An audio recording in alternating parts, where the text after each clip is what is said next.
咁你搞 Movie 嘅時候係諗緊啲咩㗎？發生啲咩事咧？絕對唔係一開始就我要開個 space 去改變啲乜嘢咁樣，試下呢一個物料係點樣喎，即係個 space 佢嘅呢個物料性係點樣咁樣。咁所以藝術家們係你嘅物料呢位？可以用呢個角度去認識嘅。啲大學生佢哋自己做展啦，咁樣佢哋嗰塊畫可能好薄嘅咁樣 A4 size，咁但係佢寫咗一本勁厚 essay 出嚟去解釋翻成件事咁樣。之前擺過有啲展，其實聽翻觀眾嘅 feedback，其實有陣時可能佢哋嘅諗法同我完全唔一樣嘅，但係我會覺得反而咁樣仲有趣啲咯。即係其實屋企人都唔會明自己做緊啲咩啊，咁樣就會覺得自己做啲嘢都係核突樣衰醜咯。即係話咁低能㗎咁樣，即係係啊，已經好聽咗啦。其實係鼓勵多啲佢哋發問咯。其實可能佢哋係一開頭咁諗係好多嘢都唔知，但係即係嘗試俾佢哋有唔同嘅睇法，跟住俾佢哋問咁。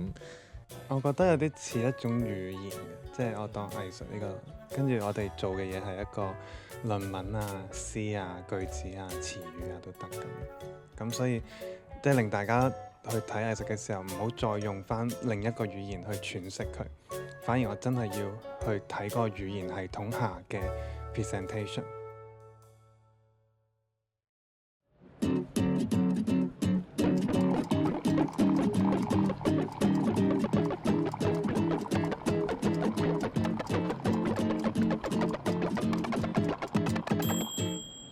在山藝術家。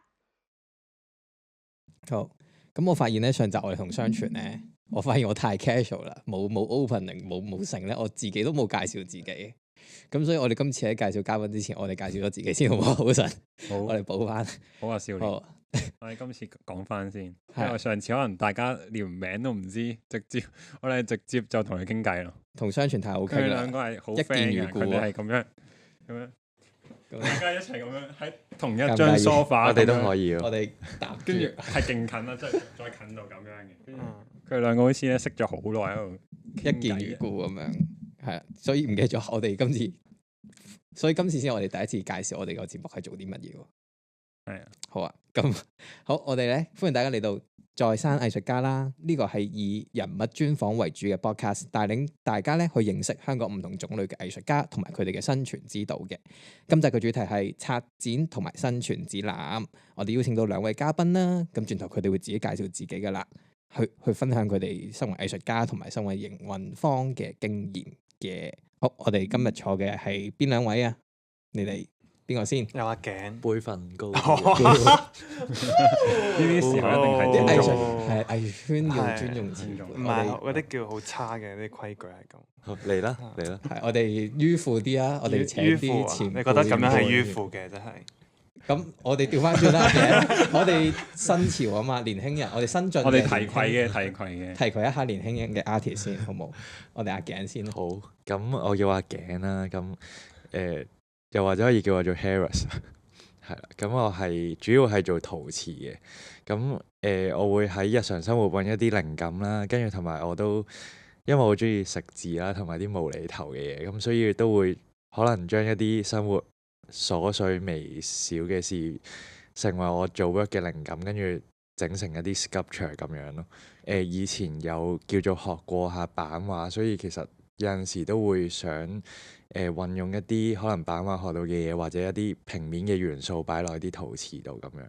我好中意你 IG 上面嘅 Batman 啊！你有睇 Batman 啊？我好中意 BAG Batman，我好中意 Batman 嘅。嗰個係你嚟噶嘛？嗰個係 Batman，係嗰個係 Batman，嗰個係 Batman。佢 IG 上阿頸 IG 上面嘅第一個 post 係佢唔係啊一個叫 Batman 嘅人，佢攬咗一個膠袋喺個頭上面，喺個草地度碌嚟碌去，佢仲好勁咁樣去自己襯咗首歌。我只能夠話 Batman 佢才華洋溢啊！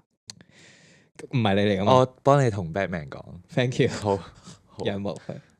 另一邊係自己介紹自己啊。我叫 Jeremy，咁就我係一個畫畫嘅人，係啦。咁而家就處理緊一個藝術空間叫 Movie Area 啦。咁我自己暫時喺藝術方面就好想隨住喺畫畫得到嘅一啲思考模式，去放落唔同嘅媒介裏面。另外都好有興趣去了解多啲唔同媒介嘅特性啊，佢嘅聲音啊，即係講緊佢嗰個 language 嗰種聲音，係啊。咁佢就係唔講我哋要講個題目啲咩啊咯。我哋今日題目係策展人，跟住佢就係唔講呢三個字咯。點解你覺得自己呢個身份好厚啊？係嘛，策展人。我都唔知咩叫策展人，其實即係我冇讀過策展。哦，咁你而家係直接做老闆喎？咁又唔係，咁每個 artist 都係一人公司嘅話，佢自己都係老闆。佢話佢唔覺得自己係策展人，你點睇佢嘅身份？即係佢突然間入嚟，喂，我哋嚟搞個展覽啊咁樣，你係點樣睇佢呢個角色㗎？我覺得佢會俾我哋，即係今次個展覽，我哋參與度都幾高嘅。即係可能一開頭佢有一個命題啦，就叫衰果啦，然後就俾我哋討論，跟住然後我哋討論完先再做啲 work。咁我諗呢個擺展嘅方法其實同平時擺展嘅方法係有啲唔一樣，因為平時可能係有份 work 先，咁可能策展人再揀嗰份 work，咁跟住再擺份 work 出嚟。咁今次係我哋好前期就開始討論一啲嘢，跟住再去製造一啲嘢出嚟咁樣。我覺得有策劃部分嘅，即係我唔係抗拒策展人呢個名，但係可能我高攀唔起。咁即係佢一定有策劃部分，去令到大家喺同一個議題或者氛圍下去思考或者 respond 咁樣。即係都係嗰句啦。如果我要打個 title 啊，你係互 V 嘅邊個啊？同伙計邊？親戚互 V 老豆，互 V 老豆。老豆係隻貓啊，佢個金主係隻貓啊，佢係真實老細。係唔知喎，名分嘅嘢唔係咁重要啫嘛。哇！好似好大鑊呢句。 sexy 喎呢一句喎，你今日講得幾型，係啊今日呢個日子名分嘅嘢係阿 Mary 名分嘅嘢咧，我哋睇得好淡嘅。唔係咁重要咯，就係係應該係看淡啲咯。咁你搞 V 嘅時候係諗緊啲咩㗎？即係起初點解要去即係你原本畫緊畫啦，咁然後你要整一個藝術空間出嚟啦，咁樣發生啲咩事咧？我覺得好多時行為係未必自己做緊啲咩就去咗做嘅，即係喺藝術嘅 practice 裏面，即係都唔敢話藝術家咁都係朝住覺得可能需要啊，或者自己諗到想做啊，咁就好慢中中咁就開咗個 space，跟住先發覺有好多嘢要搞咁樣。咁所以絕對唔係一開始就我要開個 space 去改變啲乜嘢咁樣，反而係以一個 practice 嘅角度話我想有呢個經驗喎，咁樣我想試下呢一個物料係點樣，即係一個 space、一個公司、一個平台、一個展覽，佢嘅呢個物料性係點樣咁樣。咁所以藝術家們係你嘅物料呢位？可以用呢個角度去認識嘅。係啦。咁你覺得你同嗰啲招募翻嚟，又或者一路有合作開藝術家嘅關係係點㗎？因為聽阿頸講係你嘅做法同出邊有少少唔一樣啦，咁樣。我都唔知如果咁樣會唔會畫咗出邊係有一個圈圈咁樣，即係可能其實都好闊好遠大，即係我都唔清楚究竟有幾獨特或者係咪叫獨特。咁關係上面就我覺得係一種互相認識嘅過程咯，即係佢未必有一種好嚴謹嘅階級啊，或者係角色去分配個工作量咁。咁當然有一啲擅長嘅項目會互相補位啦，自然地。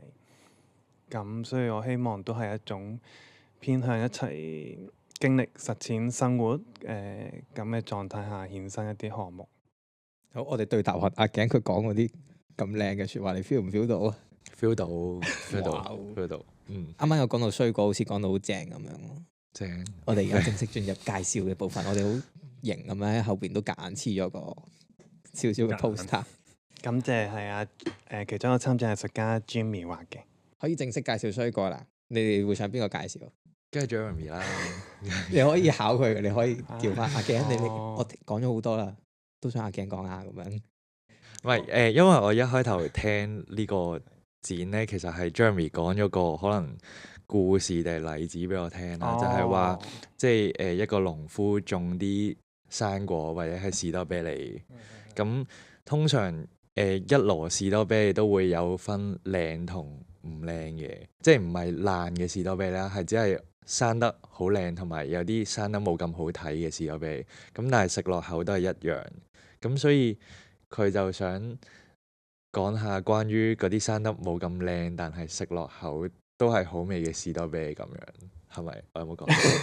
你幫我補充。呢個應該係開咗個展第成個星期階呢個做段咁樣。係啦係因為最一開始係諗緊核突樣衰醜，即係點樣可以做到，或者有一啲咁嘅 element 嘅作品啦，或者係創作係都好正嘅咁樣，即係啊點解咁嗰啲點樣 describe 咧？嗰啲係咩咧？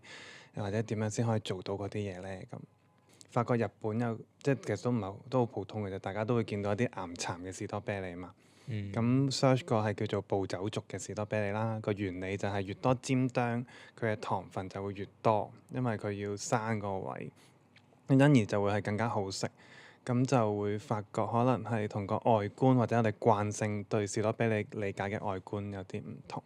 因為之前做一啲工作，我都處理過一啲士多啤梨嘅相片，即係佢哋要求要去晒啲毛啊，即係士多啤梨影完咧，其實係好多毛啦。跟住要整到佢對稱啦，跟住啲紙又要好 sharp 咁樣啦，好水潤咁樣。咁其實有少少違反咗個現實嘅，反而係我哋將我哋嘅理想狀態投射咗落去。咁但係又令到大家不停對嗰個雪糕 H 品牌嘅有個遐想咁樣。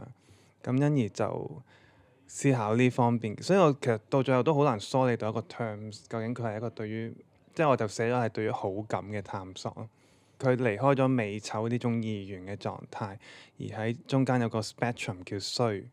咁喺衰其實有好多指向嘅，而就住衰嘅一啲 scenario 啊 situation 去將佢結果，即係唔一定係話衰就直接倒瀉有啲嘢就叫衰啦，或者佢燒着咗啊爛咗啊就係衰咁。大約嚟講就係衰果嘅諗法咁樣。啱啱聽完你講衰果，究竟咩叫衰果啦？同埋一開始點解你想整嗰嚿嘢個士多啤梨嘅 theory，我都覺得係即係食啫嘛，成日覺得你食啫嘛，你做咩要嗰個 perfect match 咧？同埋我原本都係做廣告嘅，即係我好理解咧。我記得有一次拍某一隻雞湯嘅廣告啦，咁要整嗰啲嘢食啦，就係嚿嘢都唔係咁嘅咁樣。係啊，廣告頁有個食物造型師嘅位，咁佢就會將嗰啲嘢整到好靚咁樣，但係其實全部都唔食得嘅咁樣。而今次呢一個衰果就係嘗試顛覆一下呢一個嘅概念啦，即係嗰種表面嘅靚未必係一定係絕對嘅。我哋講藝術嘅時候，唔係試下冇咁表面啦，即係唔係結果向嘅一種心態進發咁樣，咁就去想試一啲嘢，係咪可以咁理解？可以啊 OK 即係表面。其實一開始我第一次去睇呢個展覽嘅時候咧，就係好似每一個 work 都同我講佢哋試緊啲嘢咁樣。但係我心諗，你哋試到啲乜嘢啊？你哋而家啲 work 出到嚟咯，擺咗一個星期展覽，有冇啲咩係試到出嚟可以同大家分享下？咁因為我平時係做開一啲陶瓷嘅雕塑咁樣，咁今次有一份我自己覺得係都係新嘗試嚟嘅，因為我試咗加一啲可能清潔劑類似嘅物料落去啲泥度啦，咁然後就做咗啲生果出嚟。咁我會發現個結果咧，燒完出嚟其實嗰啲生果咧係會溶咗或者起泡泡嘅，即係可能平時我哋做陶瓷嗰啲器物咧係唔容許嘅，即係可能溶晒，即係譬如你想象你做咗隻杯跟住溶晒，跟住又起泡泡，咁嗰隻杯係用唔到噶嘛。咁但係因為呢個展覽衰果咁樣，咁我又覺得呢個效果好啱喺呢個展覽度展出，咁所以呢個展覽就有咗呢份 work 啦咁樣。咁然後我哋亦都有另外一位 artist 啦，譬如阿俏啦，佢畫漫畫同埋插畫咁樣啦。咁佢今次其實佢以前應該係冇整過羊毛氈，咁然後佢今次係整咗隻人咁大嘅芝娃娃嘅羊毛氈公仔咁樣擺出嚟。咁因為我哋黐住呢個展係衰過啦，其實所以其實我哋係咯，如果出到嚟個結果係可能樣衰嘅，咁就睇下我哋接唔接受到咯。如果接受到又覺得效果幾好喎，咁佢咪衰過。完全同意咁夠一號同學嘅講法。係即係我記得嗰陣時讀書好早期啲老師都會話啊，你入到嚟其實就係要學識唔好跟啲規矩啊咁樣，即係好微妙嘅。佢係有啲架構，有一啲結構喺裏面去令到大家學習到藝術，同時佢亦都要大家喺呢啲框架下去幫你嘅唔係行呢條路咯，而係你點樣兜住去行，或者係回住佢行咁樣，咁你就會行。師弟了唔了解？我諗緊係咪我嗰陣時冇聽書啫？不過都係嘅，即係 get 到啊，靈活啲咯，諗嘢靈活啲係。哦，我想分享一個即係好遠嘅經驗咧，就係因為我拍戲噶嘛以前，跟住咧有一個導演咧，佢有劇本嘅，但係佢唔會俾劇本演員啊，跟住佢都係咪星爺啊？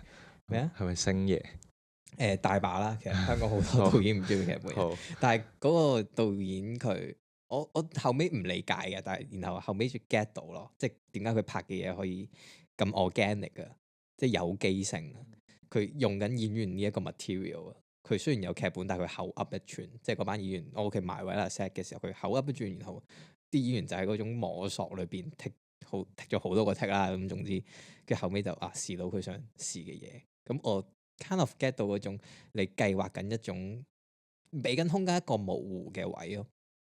即係你用其他嘢去 support，就同大家講，喂，我可能要2個鐘頭拍呢一場㗎咁樣，咁然後就開放一個模糊出嚟，去俾大家喺呢裏面探索。咁可能嗰個所謂 XX plus，咁就可以 SS plus 係嘛？是但啦。我都 get 到你講咩，因為我聽翻 Batman 講啦，其實 Batman 佢都冇劇本，咁然後我會覺得可能係拍嘢係咪會嗰個片場會再有唔同變化，跟住係劇本會 expect 唔到嘅嘢，跟住就再衝撞多啲唔同嘅火花出嚟咁樣。我諗喺香港電影業界都有一派嘅人，佢哋係好擁抱呢樣嘢嘅，係啦。咁但係喺所謂嘅平面設計，所謂嘅雕塑，你雕塑你冇得 freestyle 噶嘛，即係你應該要練過下，你應該都要知發生緊啲咩事噶嘛。畫畫都係啦，係咪？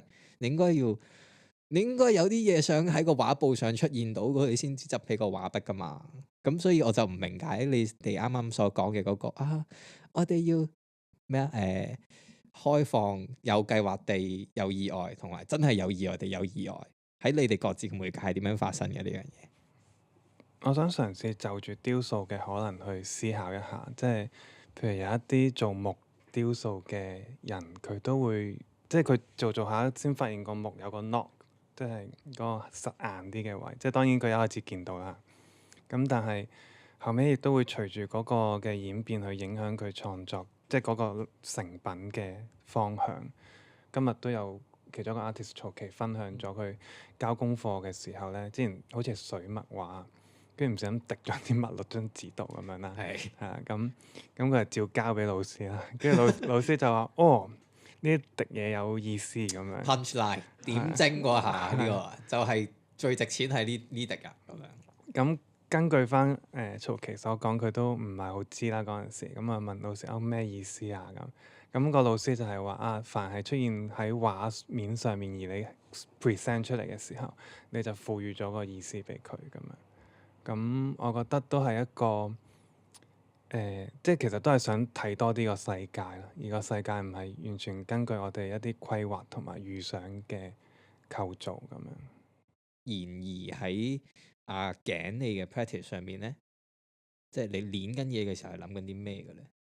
我練緊嘢嘅時候，通常我會有張好簡陋嘅草稿先，咁然後大概知道咗自己個方向點樣。即係譬如我嗰隻 Devilina 咧，個你做一開頭好似好 shame 咁樣嘅講出嚟，你一陣可你佢能有機會再講。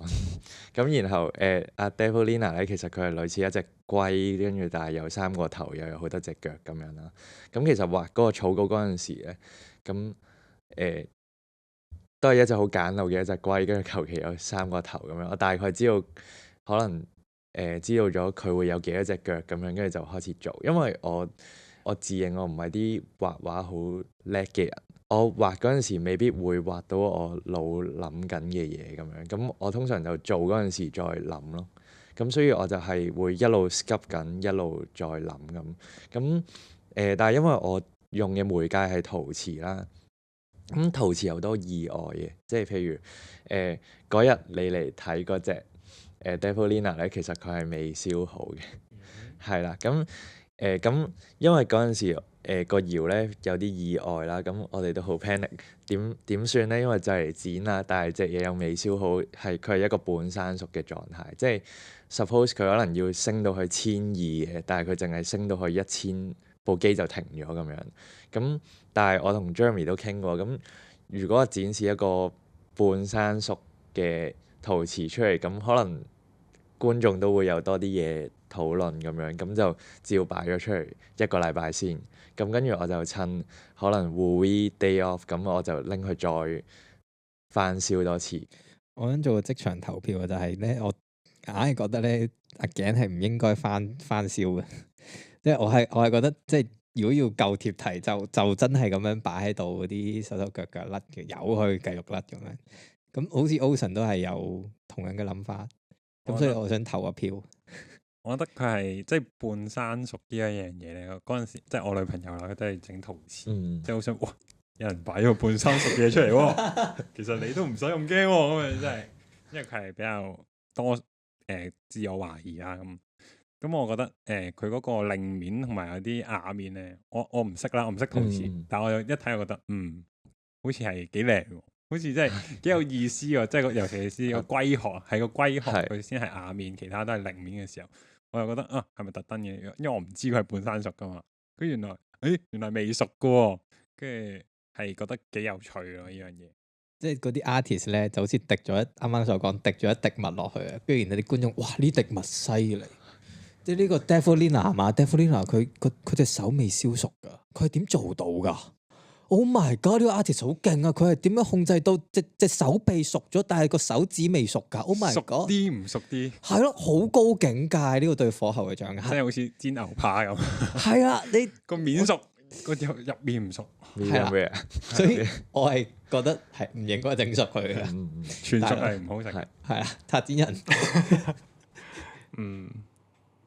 我好尊重 artist 嘅選擇。但係若果我個人睇衰果啊，其實衰果對於我嚟講都係一個觀察現象嘅項目啦。即係究竟有啲咩會出現咗，而我哋點解會對佢有種喜惡嘅感覺咁樣去反思翻呢種慣性。所以即係譬如我哋好多時 set up 咧，即係呢個項目都係歪咗啊！咁係咪歪咗係咪就係衰果咧？定係我要正晒？即係都會好多思考喺裏面咁樣。即係譬如我嗰個 sculpture 啦，我個 sculpture 啲腳係超出咗個 theme 嘅，因為我哋冇一個大啲嘅 theme 啦。但係係啦，又係因為衰過，因為幾搞笑咯，出咗個 theme 咁樣，咁就由得佢咁樣。theme 即係而家即係個白色嗰個柱係。哦，大家可以真係想即刻咁就上嚟 Woori 睇。係啊，但我唔知個博卡剪唔剪得切。咁睇相啦。係好，但係平時大家都可以上 Woori 多啲㗎，係啊，呢個係喺九龍灣。唔係因為成日搭車過九龍灣嘅一個好好嘅一個好私密、好靜嘅一個藝術空間咁樣。啱啱有講到好似Jeremy 對於 Woori 係有好多其他嘅諗法嘅，似乎對於展覽之外都仲有其他諗法。我諗由一開始展覽呢個字都會思考下，究竟藝術嘅存在同被來訪嘅人嘅關係，即係展覽好多時都會直接指向咗一啲梳理咗嘅脈絡啊，或者係一個 presentation 嘅情況下一種主客嘅關係。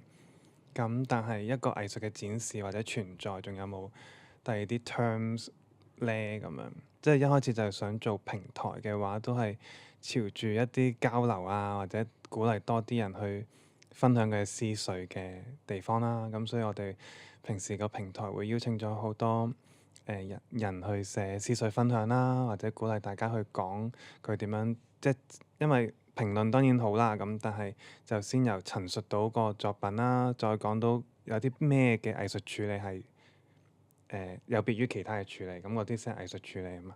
跟住亦都會有類似三米聚啦，以藝術之名有興趣就可以嚟一齊食餐飯，因為始終人都要食飯㗎嘛。咩嚟㗎？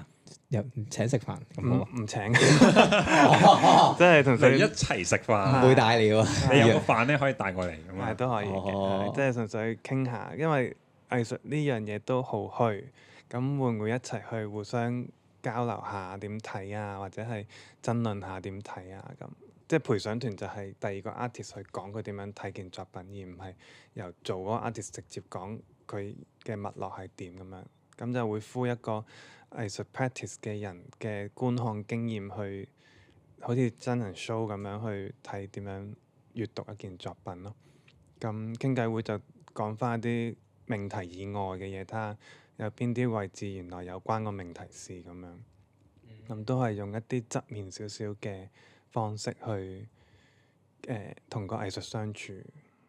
聽到你好想打破傳統展覽裏邊，即係啲人嚟睇展，跟住睇完之後好開心打卡耶，跟住拍手走，即係你唔想係淨係咁嘅模式。我諗即係佢發展嗰個模式咧係有個因由嘅，而所謂要被打破嘅係一種慣性之外嘅冇思考嘅習慣咁樣咯。即係其實好多嘢都可以再重新切入，即係即使係一個所謂傳統水墨畫展咁先算咁你都可以帶入一個新嘅視點去睇。我覺得係咯，我唔知邊個字眼好咯，但係純粹讓唔同嘅事情發生。點解好似兩位都好着重呢個大家一齊傾啲嘢出嚟，又或者係都唔想所謂嘅藝術嘅 present 嗰個展示嘅方式就係有塊嘢咁啲人嚟睇，咁嗰個好似都好想邀請大家進入嗰個談話嘅空間裏邊。你覺得呢樣嘢係咪喺藝術裏邊係好重要嘅一部分，即係要講出嚟嘅咁樣？因為之前有啲人話，譬如啲大學生佢哋自己做展啦，咁樣佢哋嗰塊畫可能好薄嘅咁樣 A4 size，咁但係佢寫咗一本勁厚 essay 出嚟去解釋翻成件事咁樣。呢一個解釋係咪好必要嘅？係咪而家香港缺乏緊嘅嘢？覺得之前擺過有啲展，其實聽翻觀眾嘅 feedback，其實有陣時可能佢哋嘅諗法同我完全唔一樣嘅，但係我會覺得反而咁樣仲有趣啲咯。即係可能有人會話過我啲 work 似 memes 喎咁樣。咁雖然我唔係由 memes 嘅出發點去做呢份 work，但係跟住佢咁樣講完，跟住我又諗，咦又係喎，跟住我就會係咁諗，其實我係咪會做 work 會好受 memes 影響咧咁樣？咁然後反而可能即係佢哋嘅解讀唔一樣，咁都會俾咗好多唔同嘅可能性我去繼續創作。想問作者係咪一定要出嚟解話嘅？我踢翻先，喺睇 Jeremy 嘅之前嘅 work 嘅時候咧，我係睇到一頭霧水嘅。即係佢好多嘅，如果我哋鏡頭以外嘅地方咧，其實充斥住佢嘅畫作啦，咁樣我即刻就形容一個，而家望到噶啦，我望到咧有一個喺個混沌嘅空間裏邊出現咗一個黑影，喺個黑影嘅浮浮沉沉嘅表象之外咧，有幾個紫色嘅波波纏繞住佢，咁就好似有陣霧去到打破咗呢一個黑色嘅陰影咁樣。形容得好唔好啊？你好好咯，因為我話呢個係貓手咯，跟住嗰啲波波係肉球咯。係啊，係因為之前粉紅色。係。哦，咁係咪一定要個作家去解畫咁樣我先至 get 到咧？因為如果我一個對藝術零知識嘅人，我只能夠我見到黑色咯，點點咯咁樣。但係你喜唔喜歡啱啱個閱讀經驗啊？或者你啱啱講完嗰抽説話？我喜歡㗎。我喜歡去自己即係有一個話語權去話俾人聽，我見到啲乜嘢咯。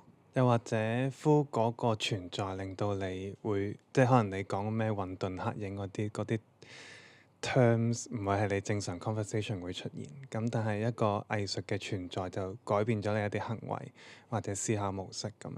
因為之前其實有同 professor 傾偈，咁然後就即係講起話，其實屋企人都唔會明自己做緊啲咩啊，咁樣、就會覺得自己做啲嘢都係核突樣衰醜咯。係咁但係嗰啲即係係啊，即係話咁低能㗎咁樣，即係係啊，已經好聽咗啦。咁然後咧，但係 professor 就會話，即係可能其實係鼓勵多啲佢哋發問咯。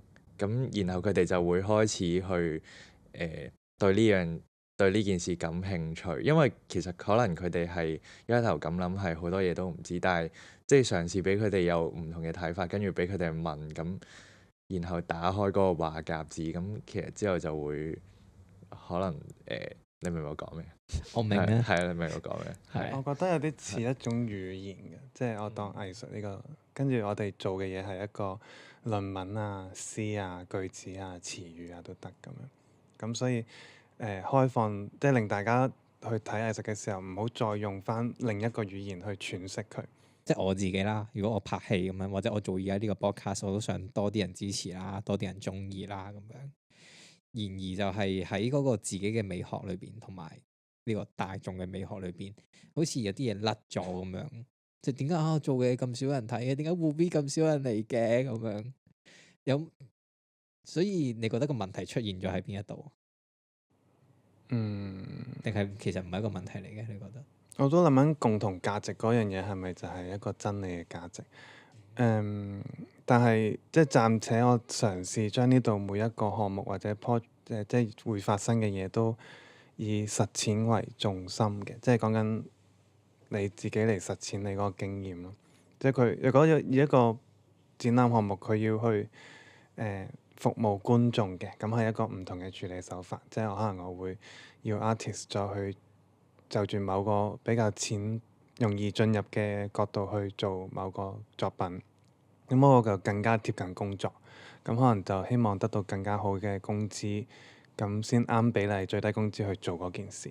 但係如果做唔到最低工資嗰件事，可能嗰件事就係一種個人嘅實踐，而佢實踐完之後，即係譬如我唔知啊，即係譬如嗰啲真人 show 係咪有俾錢佢哋？可能都冇，因為佢哋都啲啦。係啊，咁可能有少少唔同嘅情況咁啊。咁所以大家都係實踐嘅時候，就即係啲人嚟到 V 咁啊，自己擺個時間去睇展，佢自己就會有自己嘅 reward 咁樣。但係都好似冇解決到呢個冇人睇嘅問題，即係好似當我哋一講香港文化界或者藝術圈界嘅時候，就會出現咗一個問題，就係咦，啲嘢唔係唔得噶喎，但係好似冷冷清清咁樣啊，開完之後都唔知今日有冇人嚟睇啦，又或者係啲 follower 好少啦咁樣。我會覺得嗰件事究竟點為之睇咗？即係譬如對於某啲人嚟講，可能佢 Instagram get 到件事，佢有自己嘅思考聯想，再都係 online platform 去得到唔同嘅資訊，佢有對於嗰個議題有一啲思考。咁其實都係因為呢一個 project 出現咗，佢先擁有一個咁嘅 moment。咁其實都影響咗佢。咁而實際嚟到參觀嘅觀眾，佢亦都會有唔同嘅時光咁樣，即係可能有啲人同佢傾偈啊，或者借嚟啊咁樣。又或者佢嚟到，即係譬如我擺喺商場裡面，啲中庭嘅位置好熱鬧啊，好嘈添。啲燈光又唔同晒咁，咁啲人嗰種睇嗰種流動嘅感受，即係可能側邊好多人行過啊嘛，咁可能亦都等 friend 咁樣睇一睇，咁佢掂一掂就剔咗咯喎，佢就未必會再睇。咁嗰種睇又係一種點嘅狀況咧？定係有啲人真係嚟到 stay 2個鐘好誇張，咁我都好 appreciate。咁佢嗰種睇又係咪我期待嘅咧？我都唔知喎，即係究竟邊一種先為之佢俾人睇得夠啦，睇得好嘅一個存在咁樣。我香港我第一次嚟互 V 嘅時候咧，我都係 stay 咗2個鐘。但係你唔好講多謝先啊，而係我同我嘅 partner 偷咗個空間去傾自己偈，即係傾到一半咁樣都已經冇理過呢啲嗰啲 work 嘅嘢啦。但係喺你哋入邊嘅嗰個後巷嘅嗰個，仲有一個廁所噶嘛。嗰個廁所出邊嗰個鬧位，我哋傾咗好耐偈。多謝你啊！但係我覺得嗰個都係成個餐咯，即係你嚟到呢度，去到呢度睇咗啲咁嘅嘢，跟住就我即係叫做去咗個框架，放低件衫咁樣，跟住就傾下啲嘢咁。即係我覺得係有一啲細微嘅存在影響，未必係一種直接嘅狀態。即係成個空間嘅創造出嚟，你開放咗呢個咁嘅角落頭位咁樣俾我哋唔三唔四嘅人，咁樣就坐低咗，你係接受呢一種嘅。係因為我冇得強迫大家 agree 每一個 aspect 噶嘛，咁你會剔咗自己嘅嘢咁樣。OK。咁你而家咧對藝術有咩睇法？即係你會唔會去自己睇展啊？會唔會自己睇展啊？我會啊，但係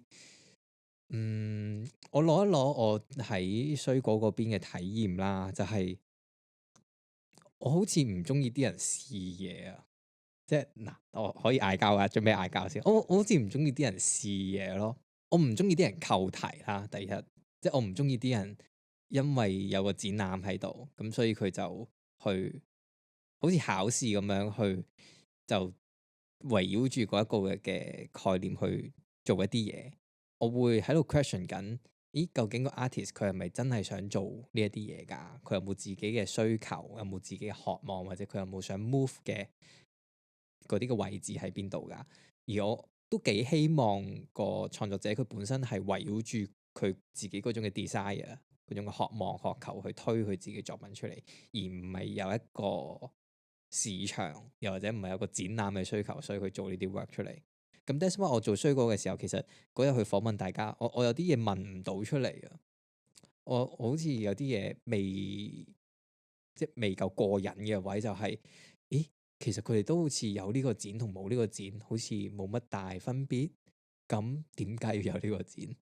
咁拉翻去呢條問題就係，其他嘅展覽，佢哋可能去講緊一啲嘅議題嘅，佢哋可能講緊一啲活生生啲嘅生活經驗啲嘅嘢嘅。咁我又會問啦，我睇呢個展係貨咩㗎？我睇呢個展同唔睇呢個展對我有啲咩影響呢？呢個展存在同唔存在對呢個世界又有啲乜嘢影響呢？咁樣而家都多咗呢啲嘅 question 咯，解唔解答到我㗎？你哋即係你中意呢啲 question，即係你中意有呢啲 question 存在，所以你 keep 住去睇展，因為佢好似 disappoint 緊你。好似 disappoint 緊我啊！嗱，我再早期啲，再上年我睇嘅展更加多嘅咁樣，尤其是我啱啱開始知道我要着手做呢個 podcast，同埋我加入咗呢個新嘅公司之後啦，咁樣，因為我原本都真係純拍戲、純拍嘢嘅，咁所以比較多接觸嘅所有藝術都係電影或者影片、獨立電影咁樣。咁然後而家睇多咗展覽之後，我意識到一樣嘢就係其實佢哋用緊一個展覽嘅 content 去到展示緊一啲屬於自己嘅觀感，同埋自己對藝術嘅睇法，或者一啲自己嘅少少嘅故事咁樣。然而我喺某啲嘅展覽裏邊，我就會 question 咁，咦？咁佢點解要做呢嚿嘢嘅？佢除咗話玩下，又或者為咗擺呢個展之外，佢有冇啲嘢嘗試緊去 fix 㗎？佢有冇啲嘢係嘗試緊去推動嘅咧？咁樣咯。我諗緊點樣講，有啲唔問下咯。我會覺得成日覺得咧做 work 好似屙屎。我同意啊。因為其實有陣時係有啲諗法喺個腦度啦，跟住如果我嘅話啦，如果我唔整出嚟咧，跟住就好似便秘，跟住即係好似隱士咁，唔整出嚟係唔舒服。咁然後啱啱講嗰個展覽嗰個題目好似考試咁，其實我覺得即係一半一半啦，又唔係完全考試。不過我會更加諗，因為本身可能我睇嘢已經有 A 呢個角度，然後 Jeremy 再俾咗呢個 B 呢個角度，即係呢個展覽嘅題目咁我就會諗下，即係 A 可能係我本身嘅 style， 本身我喜好，本身我對日常生活嘅觀察咁樣，然後再加 B Jeremy 一個可能命題或者題目，咁我就會諗下 A 同 B 撞出嚟，即係我嘅 style 同佢嘅問題撞出嚟，咁我會以一個乜嘢嘅方式去解答，或者我會以一個咩嘅方式去呈現，有陣時可能會撞到啲新嘅嘢出嚟嘅，同埋但係不過啱啱講嘅嘢就係純以我嘅角度出發啦，即係我冇諗點樣去影響其他人。係啊，即係我想就係係啦好似止步於呢一度咁樣。嗯我身為觀眾嘅時候，其實嗯我冇 share 到你哋嘅討論噶嘛，嗯即係我冇一齊經歷嗰個一齊困，跟住然後有啲嘢發生，跟住有啲好 organic 嘅嘢出現。我見到嘅就只係呢一個啦。咁所以如果我抽空啲，我淨係睇呢一個，好似我 feel 唔到你哋呢一種嘅熱情喎。因為我做 work 其實我係冇一個 target audience，其實我都覺得唔係傳遞方向嘅存在咯，即係反而可能如果嗰個人對嗰件 work 有感受，佢就會自然有感受。譬如今日有個姐姐嚟，佢覺得好有趣，跟住不停問我問題，跟住我就聽得出佢應該係平時有做開陶瓷嘅，可能即係嗰一份 work 係中咗佢，因為佢平時做陶瓷佢唔會咁樣做嘅，然後佢對嗰份 work 好多好奇同埋疑問咁樣，跟住我就會覺得係突然間中咗嗰一個人，跟住我哋就有一個咁樣嘅交流咯。但係就唔同人會見到唔同 work 有唔同感受咁樣，有啲可能係真係見到我啲 work 係冇感受，不過我都覺得冇所謂。死啦，老闆，我係咪唔係師兄？我係咪好狹窄啊？俾佢咁講之後，即係唔對我嘅口味。唔係好正常啦，即係如果係啦，因為唔同人有唔同口味。即係我如果路過一堆俄羅斯人講緊點樣嘟嘟嘟嘅時候，咁我聽唔明嘅話，我就唔會入咗去嘛。但係嗰個聽得明嗰個語言嘅話，我又會有唔同嘅 response 同思考。跟住我喺度諗緊，一來咧，其實衰過呢個項目咧係想做好片面嘅香港 version 嘅，即係香港人去做呢個議題嘅話，會係有啲點樣嘅探索或者想 present 啲咩咧？我會想像到喺西方嘅文化背景底下，佢哋對於衰果或者 bad food 呢個字嘅 interpretation 應該有啲唔同，亦都係佢唔係一個職業，即係個 job 咁嘅框架啦。咁我都覺得係 artist 佢自己去 present 佢想 present 嘅嘢為主軸，然之後我哋再去點樣由嗰個存在去觀察一啲嘢。咁佢又的確唔係一個指向性嘅項目，即係展覽咁樣去做一啲可能 artifice 少少嘅存在咁。嗱，兜翻啊！啱啱我係企喺反方嗰邊去 question 一下展覽啫，我而家企翻正方呢邊。我覺得其實你好似啱先所講啦，你用語言去做一個比喻啊，即係我都聽唔明俄羅斯文，你同我講俄羅斯話做乜啫咁樣？咁我唔關心，咁我冇錯噶嘛。你同我講翻廣東話啦，不如你轉翻翡翠台俾我啦，大佬咁樣。咁然後第二樣嘢就係你唔同大小嘅平台同舞台都係需要建立嘅，即係其實展覽同埋好似舞台劇一樣，咁你舞台劇你有 Les Mis 嗰啲喺百老匯上面嘅咁樣2-3層樓高嘅 set 嘅，咁然後同時間其實我覺得你都一定要有類似黑盒劇場咁樣嗰啲2排觀眾咁夠噶啦，就係咁就好似你望到 ViuV 呢度嘅時候，你唔會話咁細嘅咁樣，啲光咁咩咁樣，咁佢就係咁啫嘛。咁呢件事你就係因應住呢一個嘅空間，呢一個嘅環境，你入嚟嘅觀眾會唔一樣，每一個觀眾佢嘅體驗會唔一樣。你嚟 ViuV 同埋你去 M+ 就係2個感覺咯。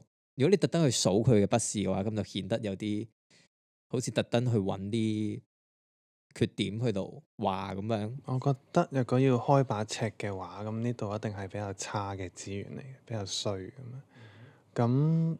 咁因而佢會結啲咩果？咁即係譬如可能樓底又唔高啦，啲電位又唔好啦，啲牆又岩巉啦，location 又唔係最方便啦咁。可唔可以開放題去問一問你哋覺得香港藝術圈爭啲咩？或者有冇啲嘢係想香港藝術圈改一改嘅？呢個就會去到究竟期望個藝術圈係點？即係究竟點為之理想嘅藝術圈？點為之理想藝術圈啊？喺你嘅夢裏邊今晚翻屋企發呢個夢，等我去 FF 一下 Jeremy 嘅夢，會係點咧？但會唔會係個社會結構？我唔知，係咪去係咪社會結構？開會係咪就係為咗即係一啲改變，即係為咗可能文化？唔係，我意思係即係譬如如果大家日頭工作好開心，3、4點放工咁樣，跟住有時間屋企又有個大車房可以做一啲實踐嘅話，咁嗰件事係又點樣咯？即係嗰個結構問題未必係喺藝術圈裡面，而係牽涉到天時地利人和。即係潮濕嘅香港，我做紙本創作係咪就命定有啲唔容易咧？咁樣即係你睇緊一個更加大嘅結構問題，所以當我哋要討論藝術圈嘅發展嘅時候，其實唔可以淨係規劃藝術圈，而係一種整體嘅生活方式、pattern、文化。如果你叫我諗，咁人嘅慾望咁梗係無窮無盡㗎啦。咁你叫我諗，咁就可能係即管講嚟聽下先啦， artist 開心下。每個月薪10萬資助咁樣，跟住包3餐，跟住搭車津貼咁樣，唔係咁一定係好貪心㗎啦。咁當然梗係越多越好㗎啦。咁即係我哋想可能係睇多啲尖鋭啲嘅藝評人出現咁樣，即係可能係有多啲火花會熱鬧啲咁樣，有啲娛樂新聞，跟住都有啲可能係笑啲明星啦。咁會唔會有啲藝評人係即係打篇嘢咁樣即係批評下或者俾啲意見嗰份 artwork 咁樣？因為大家都好驚得罪人咁樣。咁如果有多呢啲可能大膽嘅藝評人出現，咁可能會覺得都幾有趣，呢個藝術圈會變。但係應該 Jeremy 係有第啲諗法，即係對於藝評啊、評到啊呢啲。即係首先藝評唔係一個負面嘅感受啊，即係唔係話佢帶刺有 M 底咁樣去攻擊我。即係我覺得好多時藝評都係一個思緒分享啫，即係佢覺得咁樣。尤其是而家藝術好闊好闊，大家每個項目顧及嘅層面未必全部指向觀眾或者係藝術發展嘅脈絡推進，或者點樣去改善個社會咁樣。咁大家都係睇完講啊，我覺得可以點可以咁樣。但係大家就驚咗，唔敢去展示一啲可能性。咁再兜翻嚟，其實都係今次呢個項目點解要咁樣做？即係有啲嘢就係乜都試咗先咯，即係唔一定要好完整咁樣先係擺上去一個 facts 啊，或者係其他媒體咁樣，而係發表意見，嗌交就嗌交，即係我哋就係咯，即係可能可以有啲唔同嘅溝通方式，即係藝評都係一種溝通方式咁樣。即係大家願意分享自己嘅時間出嚟傾，咁都係已經一件事啦。咁樣係啊，所以我哋做 podcast 係呢個原因。多謝。即係冷漠係最慘，唔係真咯，係冷漠，冇人有反應。係啊，即係，但我啱就係諗就係，其實係咪爭一啲比較曳啲藝術家？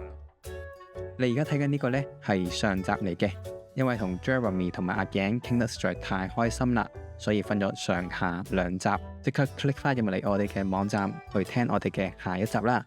多謝晒！